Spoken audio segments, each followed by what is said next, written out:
मुख्यमंत्री रोजगार हमी योजना, प्रधानमंत्री हमी योजनेचे कर्ज नाकारलेल्या अर्जदारांच्या फायली तुमच्या नावावर फिरवून कोट्यावधींचे कर्ज मिळवून देण्याचे आमिष दाखवत शहरातील गृहिणी, शासकीय नोकरदार महिलांना लाखो रुपयांचा गंडा घालण्यात आलाय।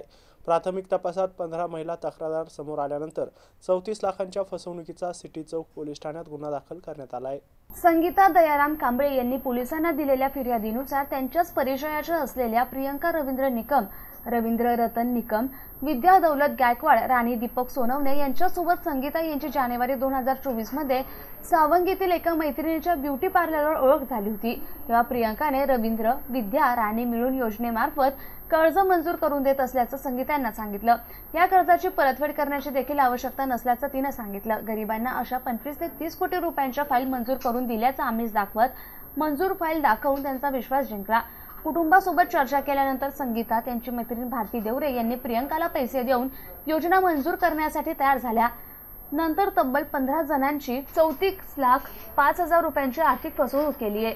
तर या प्रकरणी सिटी चौक पोलीस ठाण्यात गुन्हा दाखल करण्यात आला असून पुढील तपास आर्थिक गुन्हे शाखेचे पोलीस निरीक्षक संभाजी पवार हे करतायत।